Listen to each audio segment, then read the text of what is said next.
నమస్కారం. ఈరోజు సుఖీభవలో ఒత్తిడిని చిత్తు చేయండిలా, వైరస్ కట్టడికి సిల్క్ మాస్కులు ఎంతో మేలు, జబ్బు నెమ్మదిస్తే మందులు మానేయొచ్చా, తరచూ ముక్కు నుంచి నీరు, సిఎస్ఎఫ్ లీకేజ్, ఇంకా హెల్త్ టిప్. ఇవాళ ఒత్తిడి మనల్ని చిత్తు చేస్తోంది. నేటి ఆధునిక యుగంలో మనందరిది ఉరుకుల పరుగుల జీవనం అయిపోయింది. వ్యక్తిగత వృత్తిపరమైన జీవితాల్లో నిరంతరం ఆటుపోట్లు తప్పడం లేదు. అన్నిటా ఎదురవుతోన్న పోటీతత్వం కారణంగా మనలో చాలామంది తీవ్రమైన ఒత్తిడికి లోనవుతున్నారు. చివరికి అంతులేని మానసిక వ్యాకులతతో అనారోగ్యం పాలవుతున్నారు.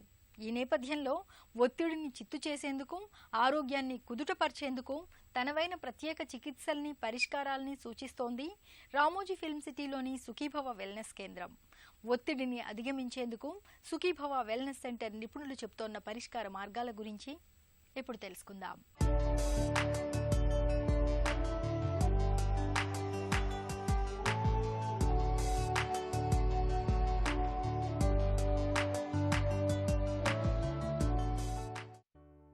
పొద్దున నిద్రలేచింది మొదలు రాత్రి పడుకునేదాకా మన జీవితంలో ఒత్తిడి అనేది అంతర్లీనంగా ఏదో రూపంలో వెంటాడుతూనే ఉంటుంది. స్త్రీలకైతే పొద్దున్నే లేచి ఇంటిని చక్కదిద్దుకొని వంటలు, లంచ్ బాక్సులతో పాటు అందరినీ రెడీ చేయడం, ఆఫీసుకెళ్లడం, ఇలా ఎన్నో పనులు. పురుషులకైతే ఆఫీసులు, వ్యాపారాలు, ఇలా ప్రతి చోట పరుగులే. ఇక పిల్లలకైతే స్కూల్, కాలేజీలు, పరీక్షలు, ఇలా ఎన్నో. మొత్తం అన్ని వయసుల వారికి ఏదో ఒక రూపేణ ఒత్తిడి అనేది సర్వసాధారణమైపోయింది. ఇవి చాలవని పత్రికలు చూసినా ఒత్తిడే, టీవీ చూసినా ఒత్తిడే, బయట జబ్బుల గురించి ఒత్తిడే, కుటుంబ సంబంధాల్లో ఒత్తిడి, ఇలా జీవితమంతా ఒత్తిడి. ఆందోళనలు అనేవి నెత్తిమీద కత్తిలా ఎప్పుడూ వేలాడుతూనే ఉంటాయి. అయితే నిజానికి ఒత్తిడి లేకుండా జీవితం అనేది ఉండదు. ఒత్తిడి ఆరోగ్యకరంగా ఉంటే జీవితం సాఫీగానే ముందుకెళుతుంది. అయితే ఈ ఒత్తిడి మోతాదు శృతిమించితే మాత్రం అది ఆరోగ్యాన్ని దెబ్బతీస్తుంది. ఇప్పుడు చాలామందిలో చూస్తున్న జీవనశైలి జబ్బులకు ఓ ప్రధాన కారణం ఒత్తిడి కూడా. స్ట్రెస్ మేనేజ్ करने के लिए हमारे पास यहाँ सुखीभव वेलनेस में ఒత్తిడిని నియంత్రించుకోవడానికి మా సుఖీభవ వెల్నెస్ సెంటర్లో చాలా పద్ధతులున్నాయి. యోగిక్ వ్యాయామాలు, యోగ నిద్ర, ప్రాణాయామ, ఇవన్నీ ఒత్తిడిని తగ్గించేవే. కొన్ని థెరపీలు కూడా ఉన్నాయి. హైడ్రోథెరపీ ఉంది. ఇది నీటి ప్రక్రియ. ఇది చాలా సాయం చేస్తుంది ఒత్తిడిని తగ్గించడంలో. ఒత్తిడిని తగ్గించడంలో ఆహారం కూడా ప్రధాన పాత్ర పోషిస్తుంది. ఒత్తిడిని తగ్గించే ఆహారాన్ని మేం డిజైన్ చేస్తాం. ఈ రకంగా హైడ్రోథెరపీ, యోగిక్ వ్యాయామాలు, కొన్ని సంప్రదాయ వ్యాయామాలు కూడా ఉన్నాయి. వీటిలో థాయ్ వ్యాయామాలు, టిబెటిన్ వ్యాయామాలు, వీటితో పాటు ఆయుర్వేదిక్ మర్దన, ఇవన్నీ వాడతాం. ఇలా ప్రకృతి సిద్ధంగా లభించే నీటితో హైడ్రోథెరపీ చేస్తాం. ఆహారాన్ని పక్కాగా ప్లాన్ చేస్తాం. ఇంకా శరీరంలో రక్త ప్రసరణ పెరగడానికి గాను కొన్ని రకాల వ్యాయామాలు చేయిస్తాం. ఈ రకంగా మేము ఒత్తిడిని తగ్గిస్తాం. స్థూలకాయం, మధుమేహం, హై బీపీ, కొలెస్ట్రాల్, గుండె జబ్బులు, పక్షవాతం, డిప్రెషన్, ఇలా ఎన్నో జీవనశైలి సమస్యలు. ప్రతిదీ కూడా మన జీవనశైలి గతి తప్పడం వల్లే వస్తున్నాయి. జీవనశైలి సమస్యల్లో కనిపించే ప్రధాన కారణం ఒత్తిడి. ఒత్తిడిలో శరీరంలో నెగటివ్ హార్మోన్లు విడుదలవుతాయి. ఒత్తిడిలో మనిషి ఎక్కువగా తింటాడు. ఒత్తిడిలో మనిషి టీ, కాఫీలు, సిగరెట్లు, ఆల్కహాల్ లాంటి వాటిని ఎక్కువగా ఆశ్రయిస్తాడు. ఫలితంగా చాలామందిలో బరువు పెరగడం, షుగర్ రావడం, రక్తపోటు పెరగడం, కొలెస్ట్రాల్ లెవెల్స్ పెరగడం, థైరాయిడ్ పనితీరు మారడం, గుండెపోటు, పక్షవాతం లాంటివి రావడం చూస్తుంటాం. యుక్త వయసులోనే ఇలాంటి సమస్యలు రావడం కూడా ఈ మధ్య పెరిగింది. దీనికి ప్రధాన కారణం ఒత్తిడి కూడా. అందుకే ఒత్తిడిని జయించడానికి మనం ప్రకృతి వైద్యం, ఆయుర్వేదం, యోగా లాంటి వాటిని ఆశ్రయించవచ్చు. స్ట్రెస్ మేనేజ్మెంట్ చూశారంటే ఆ ట్రీట్మెంట్స్లో we are giving the combination of the Ayurveda, international therapy as well as naturopathy treatment. For example we are giving the Ayurveda Shirodhara, Takradhara, depend upon the climatic condition. అది లేకుండా వాళ్ళకి ఇది ఎంత లెవెల్లో ఉంది ఆ స్ట్రెస్, ఆ లెవెల్ని చూసి మనం ట్రీట్మెంట్ ఇస్తున్నాం. Even the head massages it will come, hair packs it will cover up. So అది లేకుండా ఈవెన్ న్యాచురోపతి ట్రీట్మెంట్స్లో కూడా ఇమర్షన్ బాత్, బికాస్ స్ట్రెస్ అనేది చూసేటప్పుడు when it is come on the stress you will get a spinal pain as well a digestive problem. Because of stress ఈ problems అంతా మనకు వస్తుంది. So దాన్ని బట్టి ఏమంటే especially we will focus on the yoga and meditation. We have a well trained yoga trainers. They will teach you, and then stretches అన్ని మంచిగా ఏదేది మన బికాస్ ద మజిల్స్ వీక్గా ఉండేటప్పుడు ఆ స్ట్రెచెస్ చేస్తారు. What kind of stretches is need for which kind of muscle అని చెప్పి చూసి చేస్తారు. Especially we focus on the stress level means you will get a proper sleep after when you are in the package. This package మీకు బాగా help చేస్తుంది నిద్రపోయేదానికి. సరే అది లేకుండా మంచి ఫుడ్ మీకు ఇక్కడ ఈ ప్యాకేజ్లో వచ్చేది కాబట్టి ఈవెన్ యువర్ డైజెస్టివ్ ప్రాబ్లం కూడా సాల్వ్ అయిపోతుందండి. So stress management we are giving a very good package depend upon your stress level. వాస్తవానికి ఒత్తిడి లేని జీవితాన్ని ఊహించలేం. అయితే ఆ ఒత్తిడి ఆరోగ్యకరంగా ఉండాలి. అది మోతాదు మించితే మాత్రం అనారోగ్యాన్ని కోరి తెచ్చుకున్నట్లే. ప్రకృతికి దగ్గరగా ఉండడం, మంచి ఆహారం తీసుకోవడం, యోగా చెయ్యడం, పనుల్ని క్రమబద్ధంగా చేసుకోవడం ద్వారా ఈ ఒత్తిడిని జయించవచ్చు. సుఖీభవ వెల్నెస్ సెంటర్లో చికిత్స కోసం 1800-1202-999 టోల్ ఫ్రీ ఫోన్ నంబర్లో సంప్రదించవచ్చు. లేదా సుఖీభవ వెల్నెస్ సెంటర్లో చికిత్స కోసం sukhibhava@ramojifilmcity.com, info.sukhibhava@ramojifilmcity.com ద్వారా కూడా సంప్రదించవచ్చు. కలిసి ఉంటుందని అధ్యయనంలో తేలింది. ఈ కారణంగా సిల్క్తో తయారయ్యే మాస్కులు సైతం కొంతమేర రాగి గుణాన్ని కలిగి ఉండి వైరస్ను కట్టడి చేస్తుందని పరిశోధకులు పేర్కొంటున్నారు. అనారోగ్యంతో ఆసుపత్రికి వెళ్ళినప్పుడు చికిత్సలో భాగంగా కొన్ని రోజుల పాటు లేదంటే కొన్ని వారాల పాటు మందుల్ని వాడమని డాక్టర్లు సూచించడం పరిపాటి. ముఖ్యంగా యాంటీబయాటిక్ మందులనైతే వారం 10 రోజుల పాటు తప్పకుండా మింగమని వైద్యులు సూచిస్తారు. కానీ మనలో చాలామంది అనారోగ్యం కాస్త తగ్గుముఖం పట్టగానే మందుల్ని పక్కన పెట్టేస్తుంటారు. జబ్బు తగ్గిపోయిందని కోలుకున్నామని భావిస్తూ మందుల్ని ఆమడ దూరం పెడుతూ ఉంటారు. ఈ రకమైన ధోరణి ఎంతమాత్రం మంచిది కాదంటారు నిపుణులు. జబ్బు తగ్గిపోయిందని మందుల్ని మానేయడం ఎందుకు మంచిది కాదో ఇప్పుడు తెలుసుకుందాం. ఇప్పుడు మనిషికి నొప్పి ఉందనుకోండి, నొప్పి తగ్గగానే మానేయాలా లేదా అనేది అది డాక్టర్ అడ్వైస్ ప్రకారం నడుచుకోవాల్సి వస్తుంది. ఇప్పుడు ఎగ్జాంపుల్గా మనం యాంటీబయాటిక్స్ ఇస్తాం. యాంటీబయాటిక్స్ యూజ్ చేసుకున్నప్పుడు జనరల్గా 1-2 రోజులు వదిలేసేసి వాడుకొని వదిలేయకూడదు. అది తప్పు. ఎందుకంటే ఫ్యూచర్లో మళ్ళీ యాంటీబయాటిక్స్కు రెసిస్టెన్స్ డెవలప్ అవుతుంది. టీబీ మందులు ఉన్నాయి. సో టీబీ వచ్చిన మనిషికి ఏమవుతుంది అంటే 15 రోజులలో లేకపోతే నెల రోజులలో తనకు దగ్గు తగ్గిపోతుంది, జ్వరం తగ్గిపోతుంది, కొంచెం బరువు మంచిగా పెడతాడు, ఆయనకు వెల్ బీయింగ్ ఉంటుంది. అట్లని మందులు మానేయడానికి లేదు. As per the recommendation TB drugs మినిమంగా 6 months to 9 months or 1 year or even ఇప్పుడు నర్వస్ సిస్టమ్ టీబీ వచ్చేస్తే 1.5 years కూడా తీసుకోవాల్సి వస్తుంది. అందుకని జబ్బు నయం అనిపించగానే మందులు మానేయాలనేది ఇది కరెక్ట్ పద్ధతి కాదు. జలుబు చేసినప్పుడు, ఎలర్జీలతో బాధపడుతున్నప్పుడు ముక్కు నుంచి నీరు కారడం మనందరికీ అనుభవమే. అయితే జలుబు, ఎలర్జీ బాధలు లేకుండానే తరచూ ముక్కు నుంచి నీరు కారుతుంటే, అది కూడా తల కింద కొంచినప్పుడు ముక్కు నుంచి నీరు లాంటి ద్రవం కారుతూ ఉంటే అది ఖచ్చితంగా సమస్యే. ఈ రకమైన పరిస్థితిని డాక్టర్లు సెరిబ్రోస్పైనల్ ఫ్లూయిడ్ లీకేజ్గా చెప్తారు. వాడుకలో దీన్నే CSF లీకేజ్గా పిలుస్తారు. నిర్లక్ష్యం చేస్తే ప్రాణాంతకంగా పరిణమించే CSF లీకేజ్ గురించిన పూర్తి వివరాల్ని డాక్టర్ని అడిగి ఇప్పుడు తెలుసుకుందాం.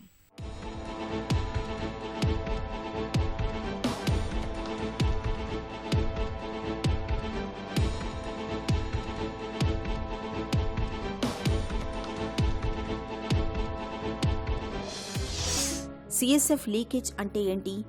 CSF అంటే సెరిబ్రోస్పైనల్ ఫ్లూయిడ్ అండి. అంటే బ్రెయిన్లో ఉండే నీరు అంటారండి. అంటే సెరిబ్రోస్పైనల్ ఫ్లూయిడ్. యూజువల్గా మన బ్రెయిన్కి స్పైనల్ కార్డ్ని చుట్టూతో 3 రకాల పొరలు ఉంటాయి అన్నమాట. అందుట్లో 2 పొరలు డ్యూరా అరక్నాయిడ్ మధ్యలో ఈ సెరిబ్రోస్పైనల్ ఫ్లూయిడ్ ఉంటుందన్నమాట. అంటే ఆల్మోస్ట్ మన బ్రెయిన్ చుట్టూతో ఆల్మోస్ట్ అంతా కవర్ చేస్తే ఇది ఉంటుంది అన్నమాట. ఎక్సెప్ట్ సమ్ ఎడెషన్స్ ఏరియా తప్పితే ఆ ఏరియాస్ నిండా ఈ సెరిబ్రోస్పైనల్ ఫ్లూయిడ్ ఉంటుంది. ఈ సెరిబ్రోస్పైనల్ ఫ్లూయిడ్ అనేది యూజువల్గా లోపల సర్క్యులేట్ అవుతూ ఉంటుంది. ఎప్పుడన్నా దానికి మనకు హోల్ పడితే, ఏదైతే మనకు పైపులో నుంచి హోల్ పడితే ఎలా నీరు గారిద్దో అలా కారుతుంది అనమాట. దాన్ని సెరిబ్రోస్పైనల్ ఫ్లూయిడ్ లీకేజ్ అంటాం. తరచూ ముక్కు నుంచి నీరు కారడం ఎందుకు? సాధారణంగా ఈ సెరిబ్రోస్పైనల్ ఫ్లూయిడ్ లీకేజ్ అనేది ముక్కు ద్వారా వస్తుంటుంది. ముక్కులో ఉన్న స్కల్ బేస్ రీజియన్ అంటాం. అంటే మన బ్రెయిన్కి ముక్కుకి స్కల్ బేస్, బ్రెయిన్కి ముక్కుకి చెవికి ఈ సైడ్ లేటరల్ స్కల్ బేస్ అంటాం అనమాట. వీటికి నడి మధ్యలో ఉండే ఆ బోను ఫొరామినా వాటిని స్కల్ బేస్ అంటాం. వీటిలో ఎక్కడైనా కంజెంటల్ డిఫెక్ట్ ఉన్నా, కొత్తగా ఏదన్నా ఇంజురీ అయ్యి ఫ్రాక్చర్ అయినా, లేదా మన బ్రెయిన్లో ఏమన్నా ప్రెషర్ పెరిగినా కూడా ఈ ఫ్లూయిడ్ బయటకు వచ్చే అవకాశం ఎక్కువ ఉంటుంది అన్నమాట. కొంతమందికి ఏంటంటే అసలు ఏం హిస్టరీ ఉండదు, స్పాంటేనియస్గా వచ్చింది అంటారు. దీనికి కారణం ఏంటంటే బెనైన్ ఇంట్రాక్రేనియల్ హైపర్టెన్షన్, అంటే బ్రెయిన్లో ఫ్లూయిడ్ పెరగటం వలన ఫ్లూయిడ్ ప్రెషర్ అది ఎక్కడైతే మనకు లీక్ ఉంటుందో, యూజువల్గా థిన్ ఏరియాస్ అంటాం స్కల్ బేస్లో, ఎస్పెషలీ మన ముక్కు పై భాగంలో ఎదమాయిడల్ రూఫ్ అంటాం, అలానే క్రిబ్రిఫార్మ్ ప్లేట్ ఏరియా అంటాం. వీటిని థిన్ బోన్ అంటాం, థిన్ కవరింగ్ ఉంటుంది అన్నమాట. లేదా ఒక్కోసారి కంజెంట్లుగా అక్కడ ఆ బోన్ ఆబ్సెంట్ అయి ఉండొచ్చు. అప్పుడు లోపల ఉన్న ప్రెషర్ పెరిగిపోయి డ్యూరన్ రప్చర్ చేసి బయటికి ఫ్లూయిడ్ లీక్ అయ్యే అవకాశం ఉంటుందన్నమాట. ఒక్కొక్కసారి మనకి ముక్కులో వచ్చే నీరు కూడా సిఎస్ఎఫ్ రైనూరియా అనేది సిఎస్ఎఫ్ అటోరియా నుంచి ప్రజెంట్ అయిద్దండి. ఎందుకంటే ముక్కుకి చెవికి కనెక్టింగ్ ట్యూబ్ ఉంటుంది అనమాట, ఈస్టేషన్ ట్యూబ్ అని. ఎప్పుడన్నా చెవికి బ్రెయిన్కి నడి మధ్య కూడా డిఫెక్ట్లు ఉన్న సిఎస్ఎఫ్ అటోరియా అంటాం. కర్ణబేరికి రంధ్రం లేనట్టయితే అది ముక్కు చెవి మధ్య చెవులో నుంచి ఈస్టేషన్ ట్యూబ్ ద్వారా గొంతులోకి వచ్చి సిఎస్ఎఫ్ రైనూరియా లాగా ప్రజెంట్ అవుతుంది అన్నమాట. ఈ రెండు పోతే మూడో కారణం ఏంటంటే ఒక్కొక్కసారి ఏదన్నా అవసరమైన సర్జరీ చేసేటప్పుడు లీక్ కావచ్చండి. ఎస్పెషల్లీ ఈ బ్రెయిన్కి ఈ స్కల్ బేస్ రీజియన్లో ఉండే ట్యూమర్స్ అంటాం, ఆల్ఫాక్టరీ న్యూరోబ్లాస్టోమా అని కానీ, మ్యాలిగ్నెన్సీస్ కానీ, వేరే సిపి యాంగిల్ ట్యూమర్స్ కానీ, ఇలా వేరు వేరు ట్యూమర్స్కి ఆపరేషన్ చేసేటప్పుడు కూడా ఒక్కోసారి సిఎస్ఎఫ్ లీక్ వస్తుంది అనమాట. ఆపరేషన్ చేస్తాం, ఆపరేషన్ అయిన తర్వాత కొన్ని రోజులు కూడా వచ్చే అవకాశం ఉంటుంది. సిఎస్ఎఫ్ లీకేజీని తీవ్రమైన వ్యాధిగా పరిగణించాలా? బేసిక్గా మనం వంగినప్పుడు నీరాల కారటం, అది బంకగా ఉండదండి. బంకగా ఉందంటే అది జిగట, మ్యూకస్ అని అర్థం. అది ఎలర్జీ నుంచో ఇన్ఫెక్షన్ నుంచో వస్తున్నట్టు అనమాట. వీళ్ళకి బంకగా ఉండదు, ముక్కులోంచి నీరు మన నీటి దారాలు వస్తుంటుంది అనమాట. ఒక్కోసారి కొంచెం సేపు వచ్చి అయిపోతుంటుంది, ఒక్కోసారి వంగంలోనే వచ్చేస్తుంది, ఒక్కోసారి గట్టిగా దగ్గినప్పుడు వస్తుంటుంది, ఒక్కోసారి పనుకున్నప్పుడు నోట్లోకి వస్తుందని చెప్తుంటారనమాట. ఎర్లీ మార్నింగ్ అవర్స్ కానీ పొద్దున్నే కానీ ముక్కులో నుంచి గొంతులోకి వస్తుందండి, వేరే టేస్ట్ ఉంటుంది, ఆ నీరు అంటారనమాట. సో యూజువల్గా ఈ విధంగా ప్రజెంట్ అవుద్ది అనమాట. అదే ఇంట్రాక్రేనియల్ హైపర్ టెన్షన్ ఉందనుకోండి, వాళ్ళకి ఈ సిఎస్ఎఫ్ లీక్తో పాటు తలనొప్పి కూడా చాలా సివియర్గా ఉంటుంటుందండి. యూజువల్గా ఏమైందంటే ప్రెషర్ పెరిగి బరెస్ట్ అయిన తర్వాత లీక్ బయటకు వచ్చిన తర్వాత సిఎస్ఎఫ్ అనేది వాళ్ళకి కొంచెం తలనొప్పి తగ్గుతూ ఉంటుంది అనమాట. సివియర్ హెడేక్ ఉంటుంది, వామిటింగ్ ఉంటుంది అనమాట. ఒక్కోసారి ఈ సిఎస్ఎఫ్ లీక్ ఉన్న వాళ్ళు ఇక్కడ ఇన్ఫెక్షన్స్ వచ్చే అవకాశం చాలా ఎక్కువ ఉంటుందండి. మెనింజైటిస్ అంటాం, సెరిబ్రైటిస్ అంటాం. ఈ ముక్కు ద్వారా, ఎస్పెషల్లీ ముక్కు ఎక్స్పోజ్డ్ ఏరియా కాబట్టి ఆ లీక్ ఉన్న ప్రాంతం నుంచి ఇన్ఫెక్షన్ పైకి స్ప్రెడ్ అయ్యి ఈ మెనింజైటిస్, సెరిబ్రైటిస్ వచ్చి పేషెంట్స్కి జ్వరం రావటం, వాంతులు రావటం, ఇవన్నీ జరుగుతుంటాయి అన్నమాట. పేషెంట్ ఒక్కోసారి కోమాలోకి వెళ్ళే అవకాశం కూడా ఉంటుందన్నమాట, ఇన్ఫెక్షన్ బాగా సివియర్గా ఉన్నట్టయితే. సిఎస్ఎఫ్ లీకేజీని ఎలా నిర్ధారిస్తారు? సిటీ స్కాన్ ఆర్ ఎంఆర్ఐ ద్వారానే మనం టెస్ట్ చేసి కన్ఫర్మ్ చేసుకోగలుగుతాండి ఎక్కడ లీక్ ఉందని. అఫ్కోర్స్ ఫ్లూయిడ్ పంపితే దాంట్లో బీటా-2 ట్రాన్స్ఫెరిన్ అని, ప్రోటీను, గ్లూకోజు, షుగర్ టెస్ట్ చేసినట్టయితే మనకు అది సిఎస్ఎఫ్ అని కన్ఫర్మ్ అవుతుందన్నమాట. ఫ్లూయిడ్ లేనిది అది ఫ్లూయిడ్ నేచర్ కన్ఫర్మ్. కానీ ఎక్కడి నుంచి వస్తుంది అనేది మనం రేడియలాజికల్ ఇన్వెస్టిగేషన్లోనే కన్ఫర్మ్ చేసుకుంటాం అనమాట.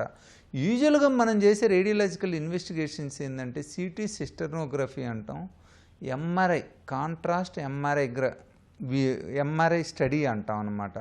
ఈ సిటీ సిస్టర్నోగ్రఫీలో ఏంటంటే మెయిన్గా డై అనేది స్పైనల్ కార్డ్లోకి ఇస్తే అది ఎక్కడి నుంచి లీక్ అవుతుందో తెలుస్తుంది అన్నమాట.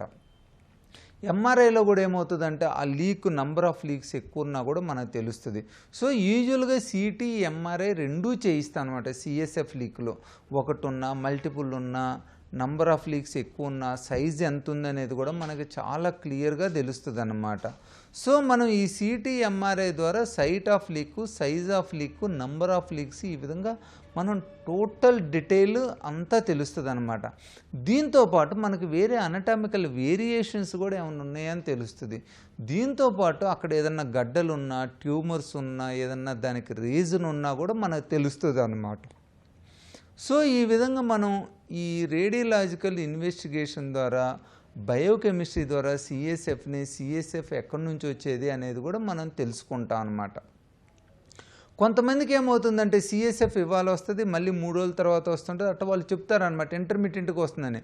అలాంటి వాళ్ళకి 24 అవర్ రేడియలాజికల్ స్టడీ చేయాలండి. 24 అవర్ ఈ కాంట్రాస్ట్ ఎంఆర్ఐ బ్రెయిన్ చేసినట్టయితే, MRI brain and skull base, అది ఇంటర్మీడియట్ లీక్స్ కూడా మనకు తెలుస్తుంది అనమాట. యూజువల్గా ఒకసారి డై ఇస్తే ఏమవుతుందంటే అది 24 అవర్స్ దాకా ఉంటుంది.